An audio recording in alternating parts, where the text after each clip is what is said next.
Hello guys, welcome back to the channel. Seriously Reads here, and today we're going to be going over our June, July, and August wrap-up. So we're going to be going over all the books I read over the past course of 3 months, just so that we can get a little bit caught up with what I've been reading, what I've been into lately. It's been a little bit kind of not really all over the place, because there is different formats slash genres of books in here. Because I was recently in a book slump, now I'm out of it, thank God. Trying a little bit more to read, so therefore I've been reading a little bit of everything. Okay, I finished a series that I was in the middle of, so we're gonna go ahead and start with that.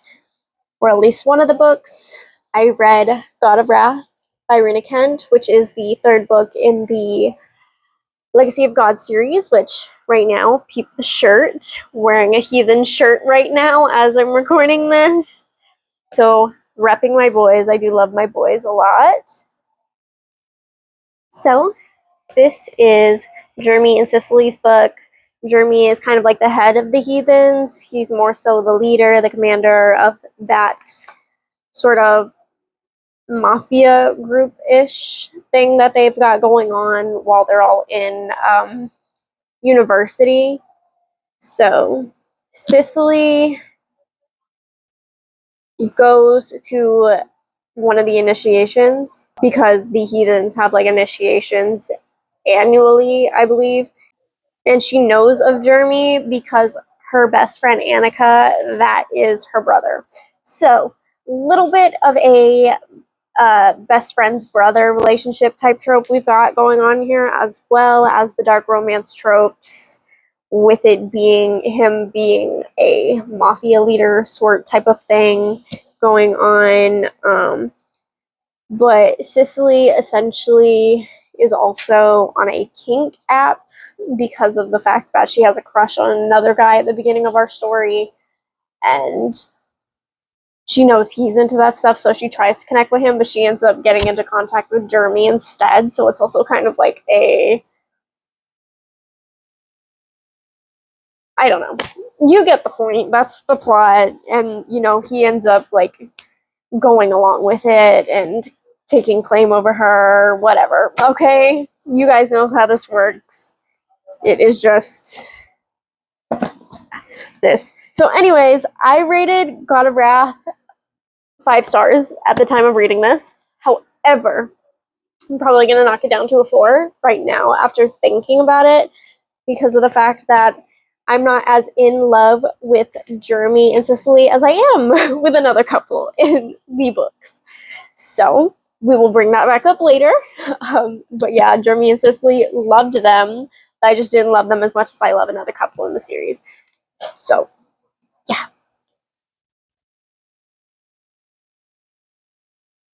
Next up, I read and started the Attack on Titan Omnibus, which comes with volumes 1, 2, and 3. So this is just the start of the manga, as I've already stated. I have watched most of the anime. I have not seen the last season. That is where I stopped there, which I just never went back to it when the new season came out for the last one. So that being said, I kind of need to go back to that, but I decided to start the manga first and then read or watch the last season. So yeah, as confusing as that sounds, I'm gonna read the manga first, finish it, and then watch the last season of Attack on Titan. But I'm gonna go through and rewatch Attack on Titan in its fullness. Okay. Really, really love this. I'm not gonna give too much spoilers with it because, well, it really doesn't matter. It's a very popular anime, but I'm still like, if you haven't seen the show or anything like that, I'm not gonna tempt you guys with spoilers. It is more so about humans versus titans type thing, and these titans are attacking. Okay, anyways, we just switched spots. Don't mind that. My mom came home. She's watching TV in this bedroom, so I'm trying to be as quiet as I can so she can enjoy her show.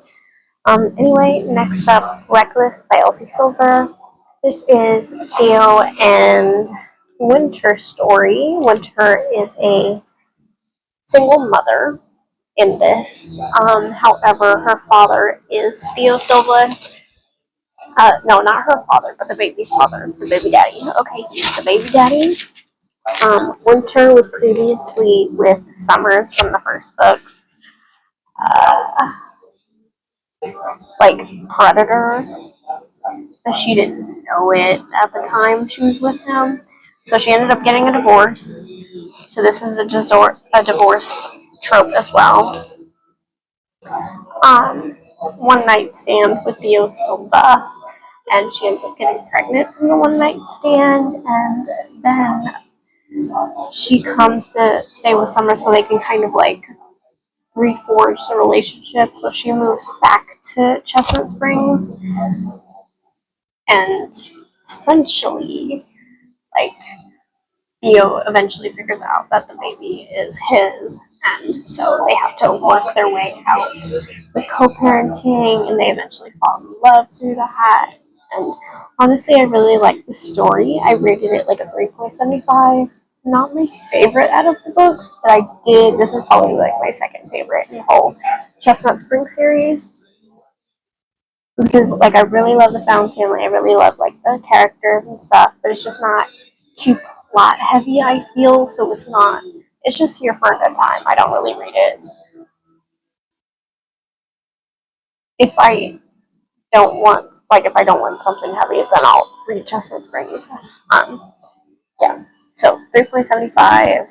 Loved Theo Winter. Love their relationship, especially the way that they're so like bark, bark, bark with each other, like back and forth. So fun. Okay. Next up, I read Pucking Wrong Rookie by Sierra Jane, which I believe this was Camden's book. I don't remember. Loved it though. I rated it 4 stars, and I remember I read it one day. And I just enjoy those books from Sierra Jane. Like any book in that series, I love. So I just don't remember specifically what it's about. I'm pretty sure she was a ballerina. Hopefully I'm thinking of the right one. Actually, I'm gonna fact check real quick. Okay, no, so I was wrong. It is slowly coming back to me. The book, it's Logan's book, Logan York's, okay? And the girl, don't remember her name, not gonna lie. I literally just looked at the description and I forgot what her name is, okay? The girl, she is kind of like she fake dates people for money. Like, that's her business. That's what she does. She's a sort of prostitute in some ways, okay? So she's dating this guy on Logan's rival hockey team.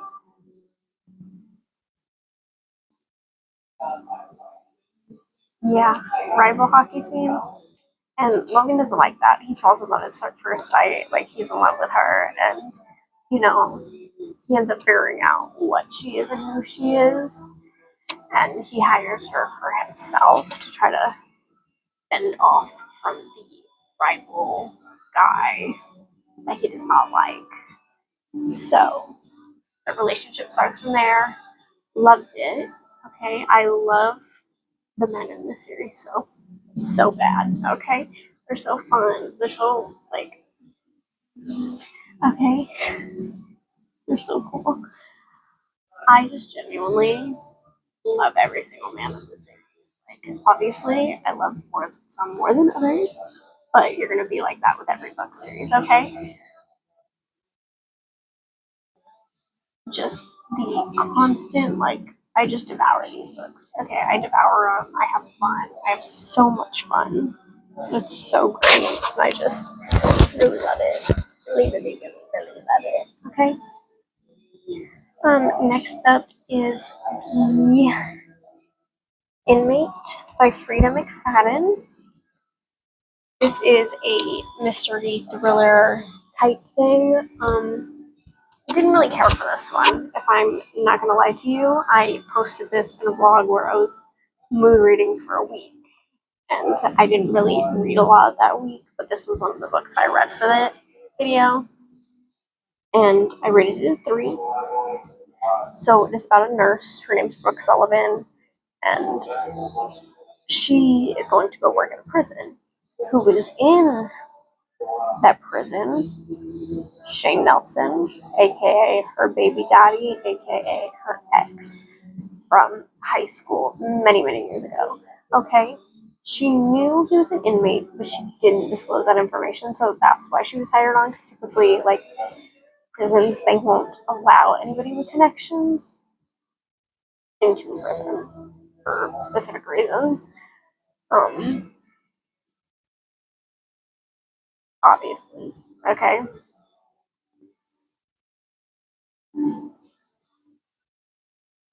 And basically we're just figuring out why Shane is in prison, what did he do, why is Brooke back and trying to not infiltrate the prison, but like coming back into the prison when stuff has went wrong with Shane and all that stuff, okay?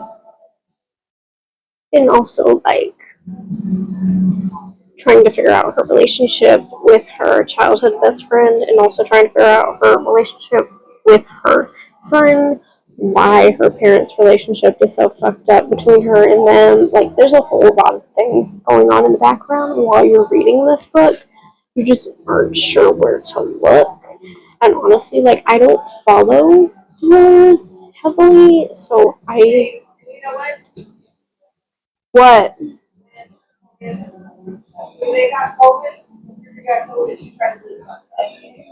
Okay.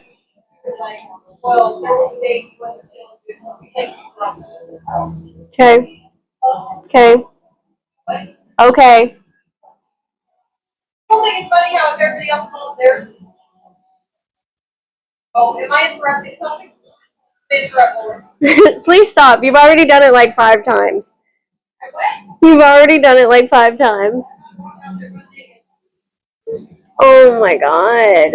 Oh my god. Stop. Stop. I'm so sick of you. I'm sick of you. I've been sick of you since the day I found out you were in my stomach. Okay. That's fantastic. Are your boyfriend's shorts in my washer? Why would they be in your washer? They're not. Oh, they're in your pants. What? Oh, they're in your pants. What are you talking about?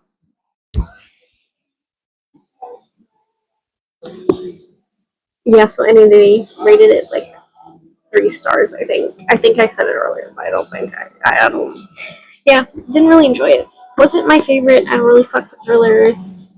This was like, I heard she was like good for book slumps, so that's why I read it. But it just wasn't for me. It's not for me. So, setting this down, I'm gonna try more Freedom McFadden books in the future. Obviously, because 3 strikes, you're out. This was my first, no, technically second, but I'm gonna count it as my first. Because the first one I read by her was a novella, and I didn't care for it either. But it was also a novella, so I'm putting that into consideration. But yeah, The Inmate just wasn't for me. Next up, you guys also see me read in the same reading blog as The Inmate, Tara Stone's Promise Me Sunshine.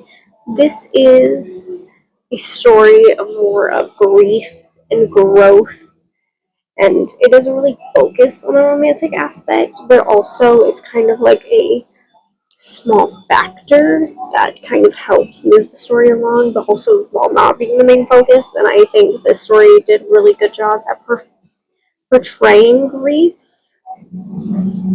in terms of losing your best friend and you meet somebody that changes your life because they also went through something similar to the thing you went through.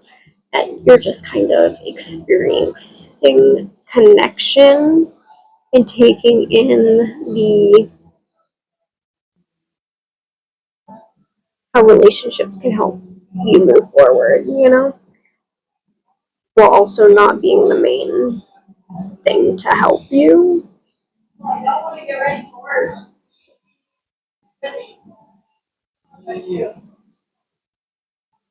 What? What about 150?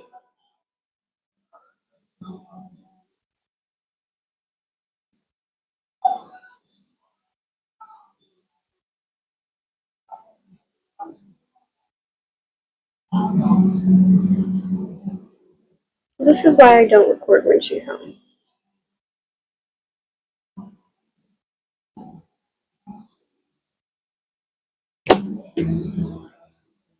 But yes, I think if you want something to really think about, I think you should read this one. I think it's really thought provoking. I think it's a good story. I love, like, the characters are so lovable. You just enjoy the characters so much.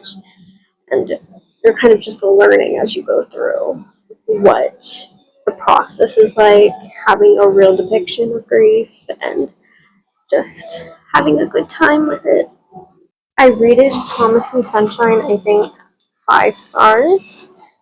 Let me check, though, to be sure. Yeah, Promise Me Sunshine, I rated 5 stars. It's really good. Next up, I started Caught Up by Navessa Allen, which is the second book to Lights Out in the Into Darkness series. And a lot of people didn't like this one. I will say I rated it a 3.75, which is still good, given.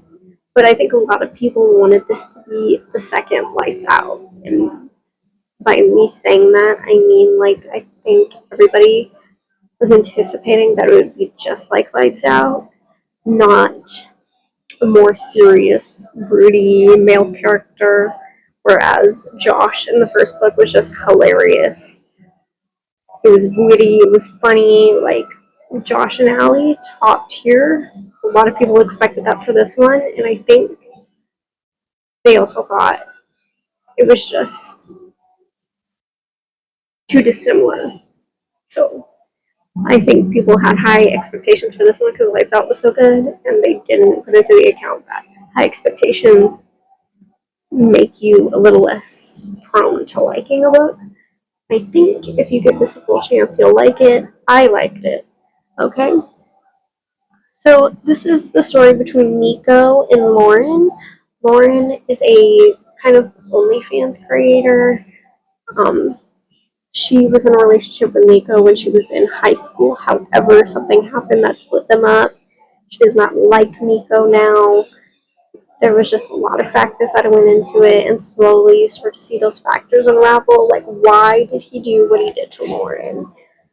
In terms of breaking her heart, which is kind of easy to figure out because Nico's in the mafia. His dad controls him and his brothers so well, and his cousins, like, full claws deep into all of them. So most of this book is just Lauren trying to fight Nico on becoming a thing again. Like, there's sex clubs in here. There's a lot of risque stuff, and we're having a lot of time to go through Nico and Lauren's relationship. Was this my favorite book in the series? No. Obviously, I really like Lights Out. That's what I loved because Josh was so witty, so funny. In this one, you get the opposite of that, where Nico is just brooding, serious, uncomfortable with a lot of things that he does in terms of the mafia and coming home and wanting to be a normal man. So, that being said, I really enjoyed this one. Actually, 3.75 stars. I think people should have gave this one a higher shot.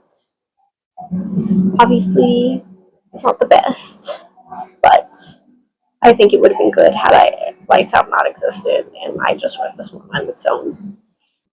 Next up, I read God of Ruin by Raina Kent, which is the fourth book in the Legacy of God series. This is Landon and Mia's book, which, if you've read the series, you know Mia is mute. You know Landon is kind of like the most notorious character in the series. Landon is so sarcastic and dry, cold-hearted. He doesn't have a loving bone in his body. But he meets Mia. He is immediately intrigued for why this girl does not speak and what goes on throughout her brain. And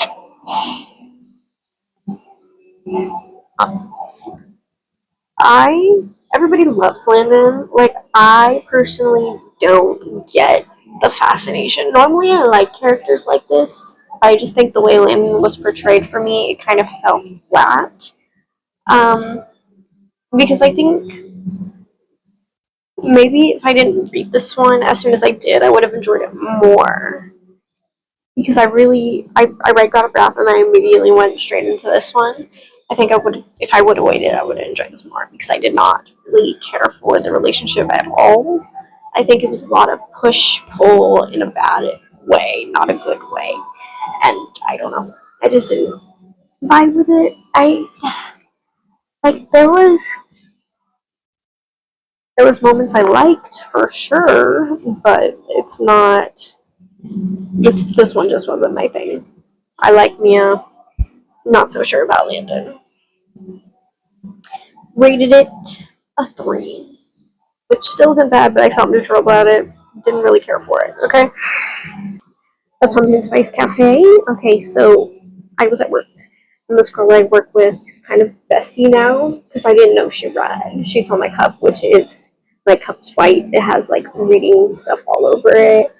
She was like, "Hey, you read?" Yeah. So I read, and we started talking. She recommended me the Pumpkin Spice Cafe, which she's more of like a cheesy romantic book reader, but also she doesn't read a lot. Like she's still trying to get into it. So that's where I come in, right? So I'm trying to give her all these regs. I'm trying to get her to read a little bit more. But this girl has the attention span of like a goldfish. So I'm trying to figure out how to get her into reading or to find something that clicks with her. I don't know.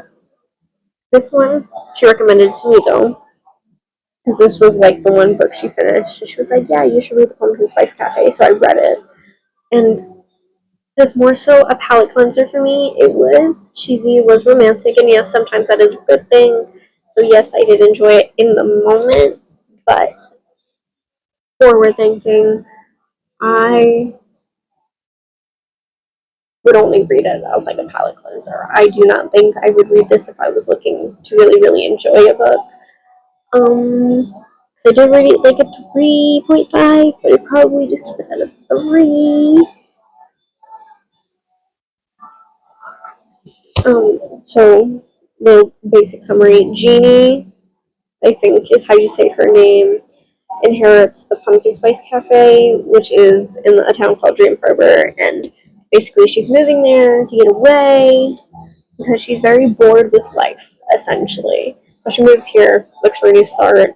She meets Logan, who is a farmer and who basically supplies the Pumpkin Spice Cafe.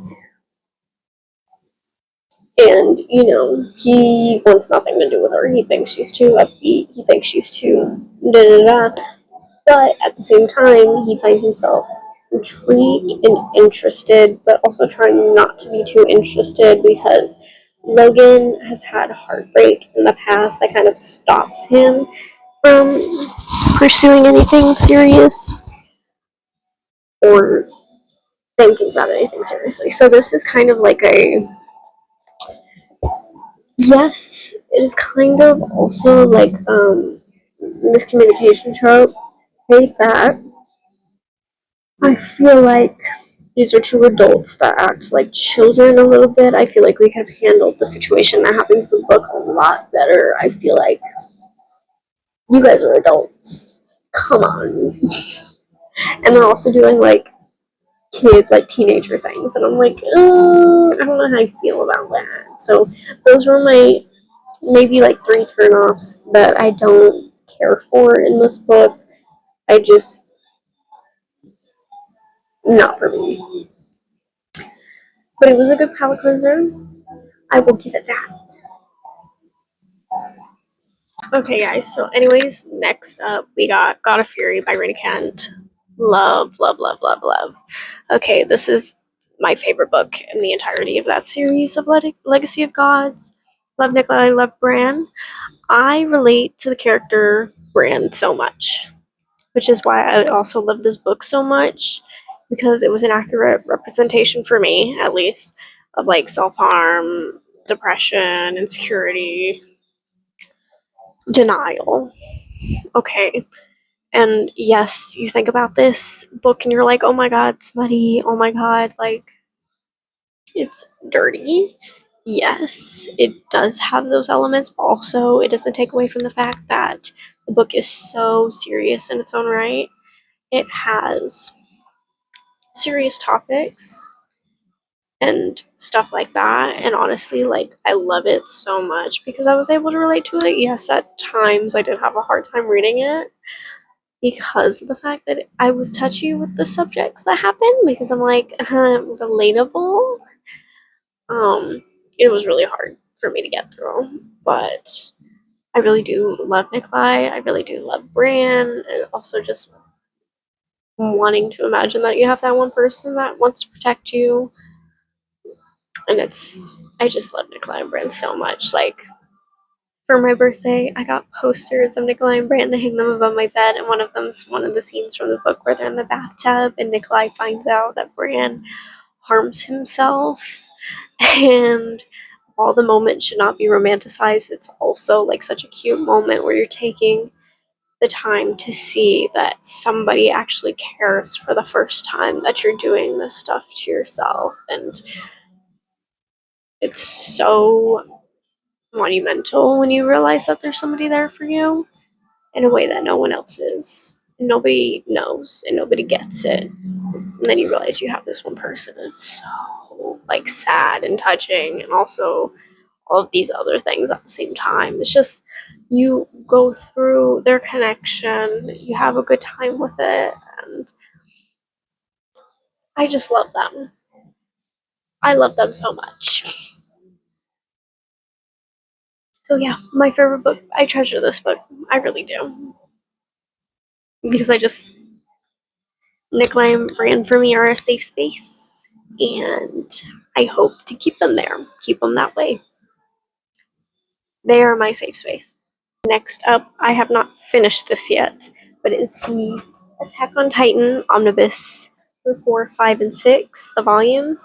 I have read 4 and 5 so far. I have not read volume 6 yet, but it's just the continuation of the series. I'm not going to dive through too much because of the fact that it is a long series, and if you do want to go through that, you can go through that, and I don't want to give any spoilers out because if you haven't seen Attack on Titan, then I highly suggest it because I think you would like it, even if you're not like an avid anime manga fan. It's just really fun. Okay. And then next up, I have Hopeless by Elsie Silver, which is between Bo Eaton and Bailey, which is Bo and Bailey. um, Bo is a military man. Okay. He was deployed. He got into an accident. He had to come back home, and he has like PTSD because of what happened while he was in the army. And he runs into Bailey, which is a bartender at one of his spots where his family and him used to go to.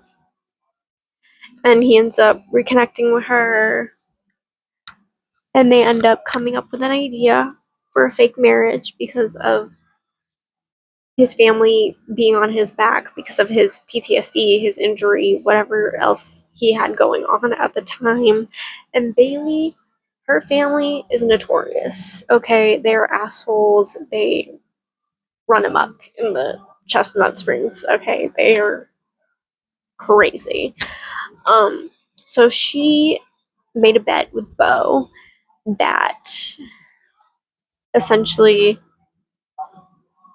people still wouldn't like her even if she had the Bo name, the Eaton name, because of the fact that she's so connected to her family. Nobody likes her. And it's crazy because you also have to realize that not everybody is like their family. Just because their family's fucked up doesn't mean they're fucked up, okay? There's that. But Bo was like, no, you know what? Let's make a deal. Let's get married. Let's have a fake marriage. And essentially, they made a bet, and the story unravels from there. And honestly, it was good. It wasn't great. It was good. I rated it a. I didn't even rate it. I don't know. We'll give it like a 3.75. I just there was some great moments out of here. There really was some great moments out of here, but it just not as memorable as Katie. Okay. I love Katie. You don't understand. Okay. Next up, I have God of War by Rita Kent, which is the last book in the Legacy of God series. I read, I finished, I saw. Everybody loves Eli, and honestly, like, I get it, but I also don't get it at the same time. Like, this was, like, God of Ruin was my least favorite. This is probably next in the least favorite bin. I don't know. I don't know why I don't like this one. I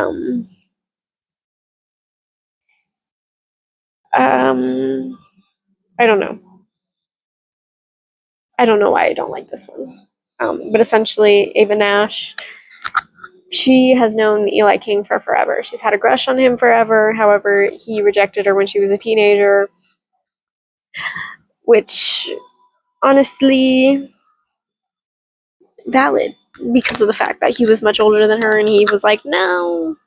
You know, Eli is like this cold, emotionless man. He doesn't see the point of emotions because of the way he's grown up.